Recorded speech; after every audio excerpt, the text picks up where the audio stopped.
estamos reunidos porque nós todos em torno de uma temática comum, que é currículo e formação de professores, e nos juntamos pela afinidade com essa temática no programa de pós-graduação em educação da Universidade Federal da Bahia. De repente, pumba, chega a pandemia, chega um vírus que está subvertendo os nossos modos de pensar, os nossos modos de sentir, e que nós não sabemos o que poderá vir daí. Estamos em um momento muito delicado, né? Muito singular para cada pessoa, e muito sério. Questão seríssima para esse cenário é o papel da escola, o papel da família, né? Isso está sendo posto em questão. Inclusive, pessoas que estão aqui nessa reunião, né? Nós temos algumas de vocês, estão tratando disso, estão fazendo lives, fazendo textos, e nós todos estamos pensando nisso, estamos produzindo também em cima disso. Vamos entrar em detalhes, porque já tem muitas coisas produzidas sobre isso, e o que nós vamos trazer aqui, a nossa proposta é justamente falar sobre isso, falar sobre como nós estamos afetados com isso, falar em como estamos, se quisermos usar outro termo, atravessados por esse cenário, né? E que possibilidades nós vemos para dar continuidade ao nosso trabalho. Vamos nos perguntar. Eu acho que uma coisa importante que nós temos que esclarecer em relação a essa proposta é que, nesse momento que nós estamos nos sentindo, né, desterritorializados, né, para usar um termo muito caro aí, principalmente a nossa Daniele, nesse momento em que nós pensamos nas afecções que nos chegam, que nos, né, aquilo que nos toca, nós vamos pensar nas nossas pesquisas e nas nossas atuações docentes, né, de que forma? O que nós queremos aqui é mais perguntar, né, é mais trazer questões. E isso poderá se constituir, eu espero, em uma experiência coletiva. Essa é uma palavra que é muito cara também nos nossos estudos, é a questão da experiência, aquilo que nos, né, que nos toca, mas eu quero trazer um outro sentido que o Larossa traz para nós, que é a experiência no sentido de nos expor ao perigo. É pensar alto sobre isso que nos atravessa, sobre o campo que nos cabe, né, que nos cabe trabalhar, né, como eu já falei, e também o que nós vamos poder fazer daqui para frente. E eu gostaria de já lançar essas questões, e aí a gente vai discutindo, vai trabalhando com o propósito de mostrar como que nós estamos vendo esse cenário e como que isso tem nos afetado. E, com isso, quem sabe, nós poderemos ter essa experiência coletiva de nos expor ao perigo e, com isso, aprender um pouco mais. Como a pandemia lhe afeta como educador, como educadora, como pesquisador, como pesquisadora. Refletindo sobre isso que a professora Roseli traz, e pensando como esse período tem nos afetado, tem nos atravessado, um momento difícil que a gente vive, um período que precisávamos de maior apoio do governo municipal, e hoje a gente conta aí com um corte de salário que afeta várias famílias, né? Nossa categoria é formada pela maioria de mulheres, né? Mães de família, e o nosso governo, infelizmente, desconsidera essa situação e, ao invés de nos apoiar, faz um corte dos nossos salários, das nossas contribuições, e aí fomos afetados de forma bem drástica, e isso traz também repercussões, tanto pessoal, tanto profissional, né?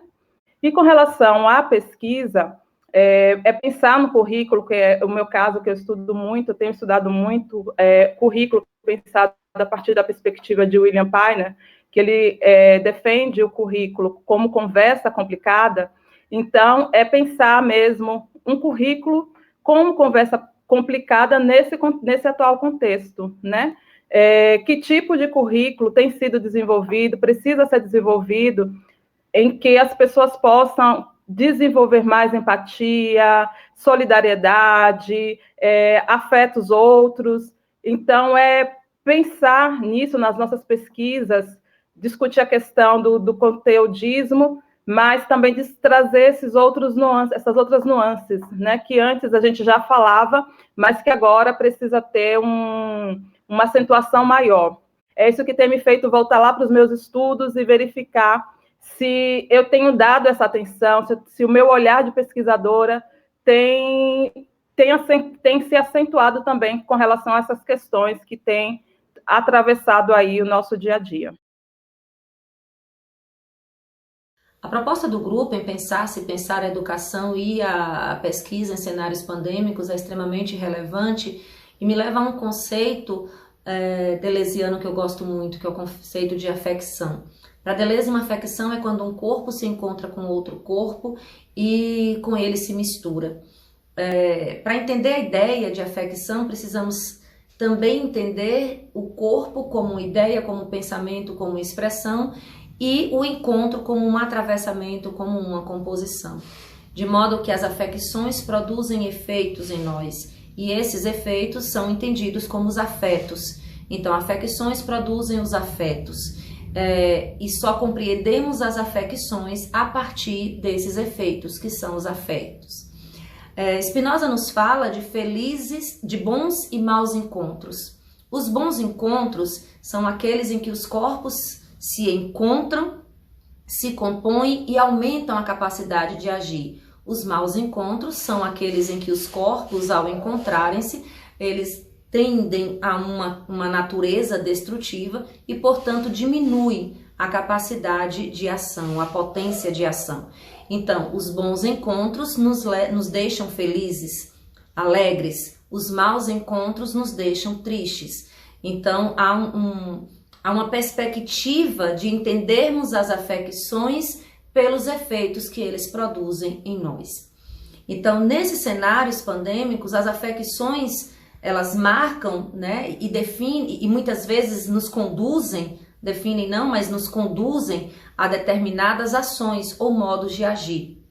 Tendo como referência, por exemplo, as afecções de natureza política, para nós mulheres pesquisadoras que lutamos, né, historicamente pelo lugar da mulher na sociedade, pela participação das mulheres na sociedade, por uma luta histórica, né, de ampliação dos direitos da mulher e dos direitos da pesquisa e dos direitos da ciência e da mulher pesquisadora, assistir, por exemplo, nos noticiários, nos documentos que são o tempo inteiro divulgados pelo governo federal, por exemplo, são encontros que nos deixam perceber os maus encontros, né? São movimentos que vêm na contramão daquilo que acreditamos, são movimentos que vêm de natureza antidemocrática, machista, sexista, muitas vezes racistas, homofóbicas, e que colocam diante de nós os efeitos, eles acabam diminuindo as nossas potências de agir.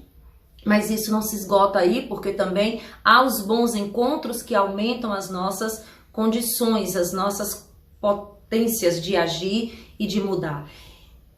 Essas afecções que produzem esses afetos nos levam, né, esses afetos nos levam a devires de estados ainda não experimentados. Então, nós como pesquisadoras passamos pela primeira vez por um estado pandêmico e que precisamos daqui para frente, o futuro é outro, o movimento, né, daqui em diante é outro. Não se trata de futurologia em hipótese alguma, se trata tão somente de entender que nós pesquisadoras estamos no momento em que Temos que fazer um diálogo entre passado, presente e futuro, né? Nas suas interconexões, nas suas interfaces, na perspectiva de continuidades na pesquisa em educação para um outro tempo, para um outro momento, para um outro mundo. E isso é fazer fazendo, né? Isso é experimentando o fluxo do mundo e dos nossos modos de existir.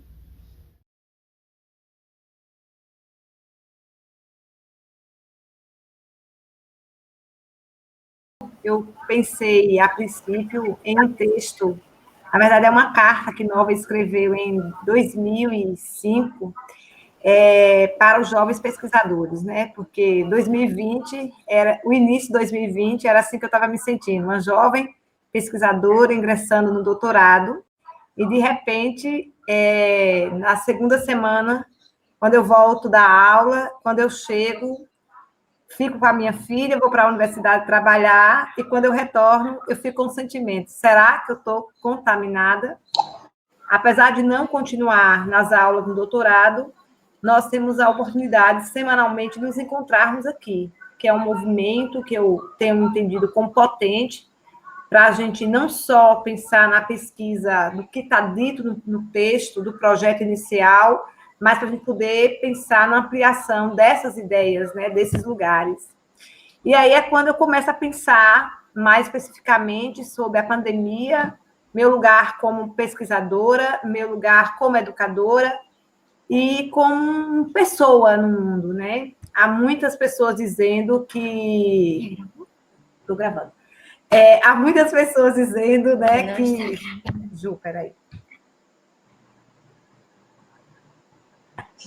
É isso, né? É o tempo da pandemia.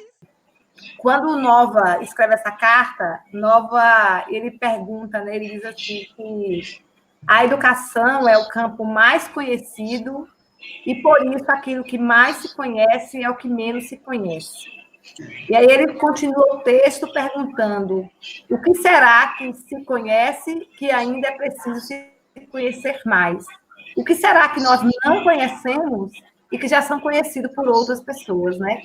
Eu acho que, como educadora, eu acho que essa pergunta que Nova faz é o que tem mais me feito pensar sobre as relações que acontecem entre os educadores e os educandos, né? O que a gente já tem estudado e o que a gente ainda precisa estudar mais, né? É como se fosse um recomeçar, é como se fosse olhar por outra quina aquilo que já foi olhado por muitas vezes, né? Então, tem dia que é muito difícil e a gente tem que seguir. Mas eu tenho canalizado toda essa energia para poder pensar de que forma que eu posso continuar pensando e me mobilizando, né? Eu acho que esse tem sido um tempo muito rico, dialogando com os meus pares, dialogando com o pessoal do fórum, com os alunos, com as pessoas da universidade, com vocês aqui, quando eu tenho lembrado muito sobre as infâncias e as crianças. Porque esse é um tempo, né, que a gente pode dizer que de tudo que a gente milita pela infância, do direito à proteção, do direito a estar com professores bem preparados para poder criar uma lógica na escola da potência da infância, esse é o momento que a gente se pergunta qual é o nosso lugar como pesquisadores das ciências humanas e como que a gente tem se colocado nesse movimento. Haja vista que a gente já sabe que a violência nesse período com as crianças, a violência sexual, a violência física, já existem dados que mostram como isso é crescente, né?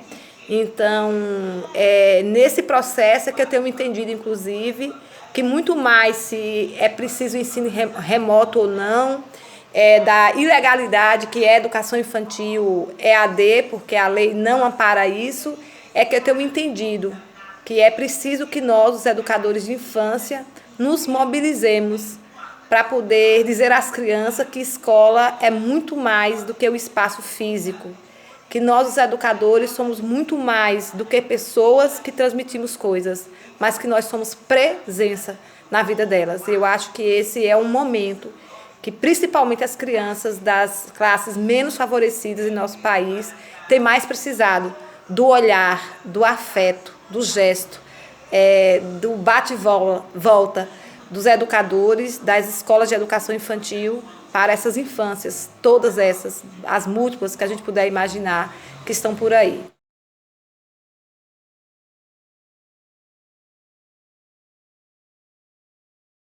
Uma das coisas que tem me afetado, na verdade, nesse tempo, são as incertezas. As incertezas que a gente está passando por conta dessa pandemia. Mas, no sentido do ensino, a gente está na inércia. E essa inércia, ela tem me incomodado bastante, porque fica uma reflexão. Será se só existe o ensino dentro dos muros da escola? Qual seria o papel da escola aí nesse sentido, né? Porque cabe a gente pensar qual outra via da gente chegar nesse aluno. E é aí que entra a questão do conteúdo, porque o que a gente vê nos pensamentos, nas discussões de coordenação e de tudo, é como chegar esse conteúdo para o aluno, porque não tem computador, porque ele não tem internet, mas tudo se resume ao conteúdo. A gente consegue perceber que, pela inexperiência com o ensino remoto, o planejamento dessas aulas está prejudicado. Os professores não conseguem pensar numa aula além dos conteúdos, ficando limitado à questão da reprodução desses conteúdos, mesmo na educação infantil.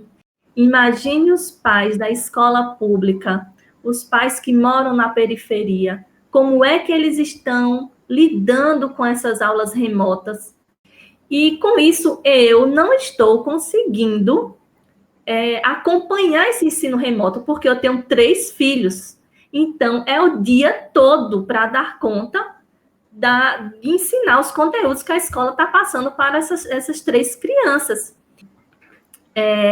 Aí me vem a certeza, como mãe, como professora, de que temos realidades diferentes, mas todos nós estamos no mesmo mar.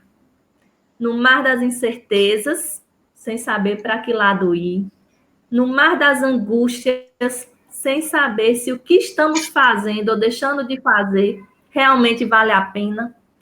No mar do medo, sem saber como será o dia de amanhã. Mas uma coisa é certa, é preciso remar.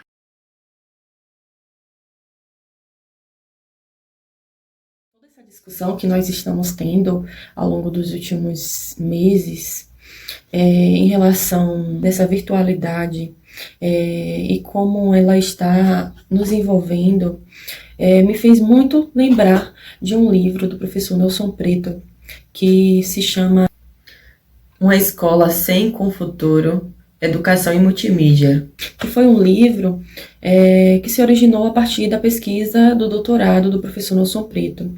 E eu acho muito interessante, porque nesse livro ele vai fazer com que a gente reflita um pouco, né, sobre o uso dessas novas tecnologias. Nessa época que ele escreveu, lá em 1994, estava explodindo isso, né? O surgimento das novas tecnologias da informação e comunicação, explodindo o uso da internet, e havia muito a se pensar, principalmente se pensar em como isso impactaria no cenário educacional.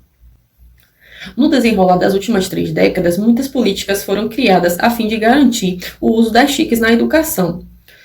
Porém, temos um grande problema, que são as descontinuidades dessas políticas. Muitas pesquisas na área educacional têm destacado de como tem sido complicado para o sistema educacional compreender como o uso das tecnologias na educação ele pode ser um potencializador. Sim, as tecnologias elas adentraram as portas das escolas, estão presentes, mas será que sabemos mesmo utilizá-las? Como o professor Nelson falava, criando uma nova razão que está ainda em construção nesse movimento. Penso ainda sobre o que ele falava sobre a necessidade de uma integração entre a comunicação e a educação. Será que isso está acontecendo de fato?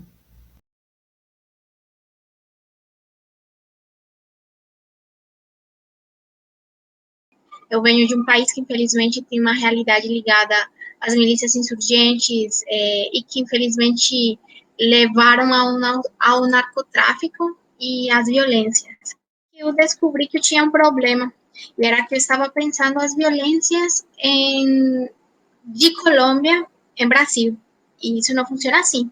Então, para eu falar de violência na escola, eu precisava conhecê-la, necessitava aproximar-me aos sujeitos que dão vida a uma estrutura física chamada escola.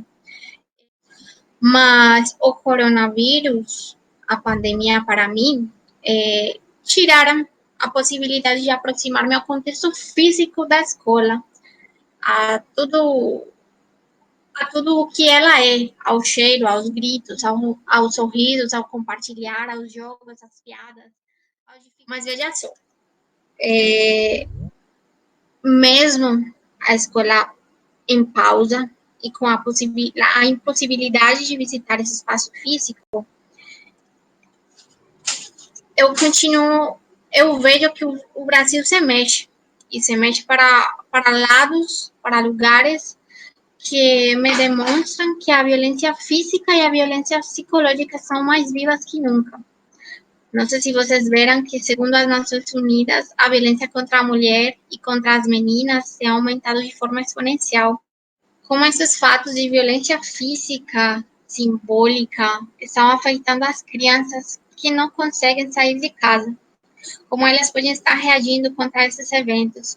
Como a escola contribuía, direta ou indiretamente, ao freio desses crimes e, às vezes, nem percebíamos que isso acontecia. Qual era o papel que a escola tinha como espaço de denúncia, de empoderamento, de fala, de defesa, e inclusive de fuga ou de escape. E pensando no que falava Daiane, como é que se pretende que uma criança aprenda com uma escola remota quando está dentro de um contexto onde o pai ou a mãe, ou quem dá conta dele, estão nesse clima, nessa tensão?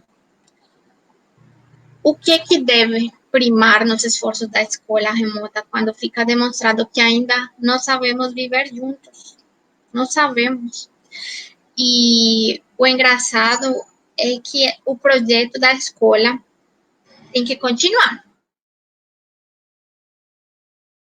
Esse contexto que é todo inédito para a gente, né? Eu vou falar mais de um campo, de um relato de experiência dentro da educação básica e de como esse atravessamento que a gente sofreu aí por a pandemia acabou interferindo na condição de educador e também na condição do pesquisador, né? Nesse primeiro espaço, na escola, a experiência da interrupção, né, ela foi muito sentida, porque você pensar o que são as aulas de arte e que, em geral, é uma aula extremamente tátil, né, corporal, de uma relação que é muito próxima, muito visceral e que, de repente, ela se extingue. Embora eu tenha recebido algumas produções pelo WhatsApp, por outras redes, pelo e-mail, né, os desenhos, as fotografias, mas não dá aquele clima, aquele estado de lugar quando você tem um grupo inteiro ali envolvido naquilo e discutindo, e vendo, e fazendo, e produzindo. Então, acho que essa foi a parte que foi mais afetada e a que tem feito mais falta do ponto de vista desse educador. E a gente que é educador, a gente também aprende no exercício. Então, quando esse espaço não está existindo dessa mesma forma, a priori, a gente também deixa de aprender um pouquinho. Então, precisa descobrir essas outras formas de aprendizado, tanto nosso quanto deles. Porque o aprendizado ele não deixa de existir só porque não está existindo a sala de aula. São outros mecanismos, são outros momentos, e que tem conduzido essa estrutura de pensamento, né? Eu venho pensando, dentro do meu projeto do doutorado, uma concepção de um currículo a partir da arte. E aí talvez seja uma hora de pensar também que até esse currículo já precisa ser pensado também para momentos como esse. Porque a pesquisa em si, curiosamente, ela não para, né? Aliás, pelo contrário, ela foi até apimentada um pouco mais com uma novidade que interfere de maneira tão incisiva com o currículo e com esse espaço de escola, né? E como é que isso definitivamente mexe também com o nosso pensamento sobre escola. A minha parte tem um pensamento sobre como será também esse retorno, né? Como será essa... Porque a gente não vai mais voltar para o velho normal, né? Então, às vezes eu me pego imaginando, e aí é uma concepção só de imaginar mesmo, de como é que vai ser esse nosso reencontro, de como é que vai ser esse novo espaço, porque vai acabar provocando isso também de alguma forma.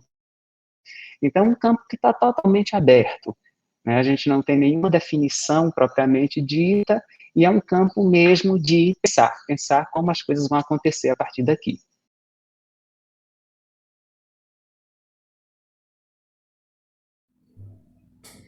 Então, uma das coisas que a gente tem, inclusive, conversado, né, nos nossos encontros de quinta-feira, e que dá e traz, né, bastante aí na fala dela, é de como essa pandemia, de certa forma, tem evidenciado ainda mais o desgaste do modelo de escola que a gente vive e que ainda é hegemônico, né? A percepção, né, de como o espaço-tempo, né, da sala de aula ele precisa ser revisto. Uma outra questão é de como não podemos nos contrair nas permanências. E como a gente já colocou aqui, né, muitas vezes nós, professores, estamos arregados, né, nos colocamos nessa posição de guardiões do conteúdo escolar. E agora a gente tem se questionado, né, qual é a relevância, que conteúdos são esses, como é que, de fato, a gente pode ressignificá-los nesse momento em que não estamos juntos, né, com os nossos alunos nos diversos segmentos. A gente tem percebido como essa pandemia está nos interpelando, né, como educadores, e está nos levando a agir na urgência.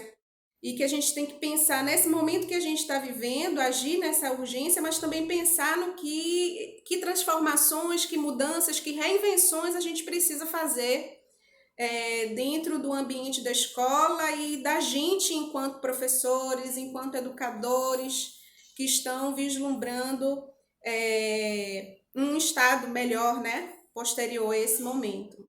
E aí eu me lembro muito do professor Felipe Serpa, né, que foi nosso reitor, e ele pontuava uma coisa que eu acho que nunca teve tanta importância quanto agora, que a escola precisa colocar em prática aquilo que ela pretende ensinar, que é o aprender. Precisa sair do foco do ensinar para aprender com as múltiplas subjetividades que ali estão, com os contextos, com as realidades, com os múltiplos conhecimentos e com os saberes. E eu acho que mais do que nunca, nesse tempo de incerteza, nós, professores, estamos sendo convocados a nos colocar nessa posição de aprendentes, né? de esperança, né? De esperança, como dizia Paulo Freire, não de esperar algo a acontecer, mas numa esperança que nos leva a uma ação, que nos leva a uma mobilização coletiva.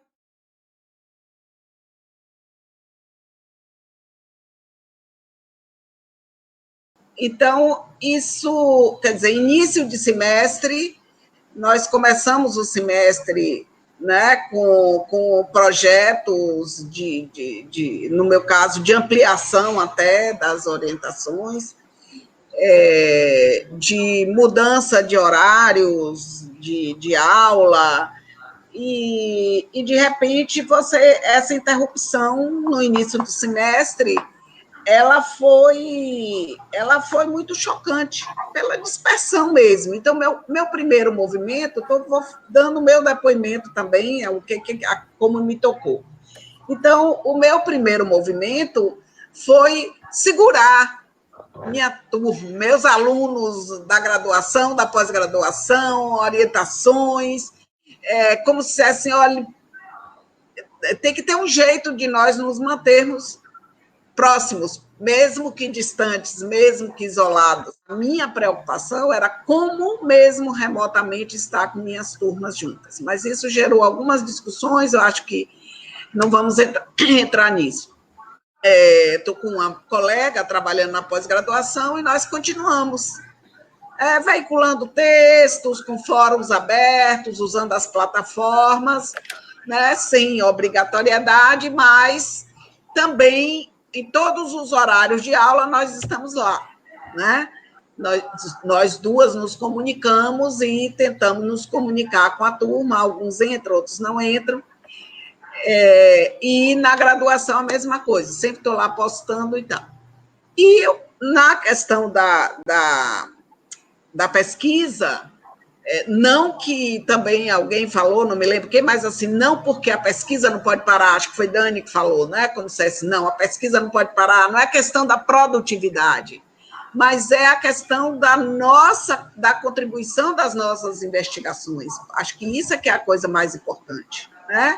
O que nós podemos pensar sobre o que nós fazemos, sobre a nossa ação docente, que rumo vão tomar nossas pesquisas agora, né? Mas para que conteúdo maior do que tudo isso que está acontecendo aí, para a formação das pessoas? É por aí que a gente tem que pensar, né? É por aí que isso acontece, isso está acontecendo, né? E quando a gente fala da pedagogia do acontecer, é por aí.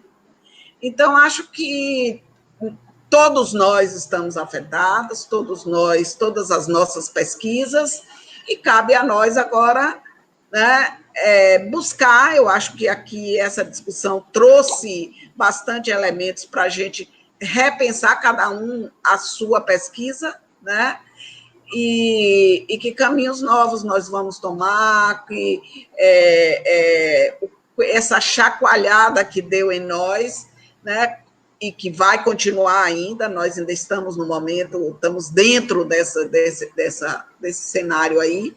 Então, para onde nós vamos? Eu acho que ainda tem muitas perguntas. 26 anos atrás, se pensava que trazer os novos meios de tecnologia para dentro da universidade ia acabar fortalecendo os isolamentos. Isolamentos que ocorrem entre professores, estudantes e funcionários. Isolamento entre as diversas áreas do conhecimento que adotam metodologias distintas. Isolamento entre professores, pesquisadores, setores e departamentos.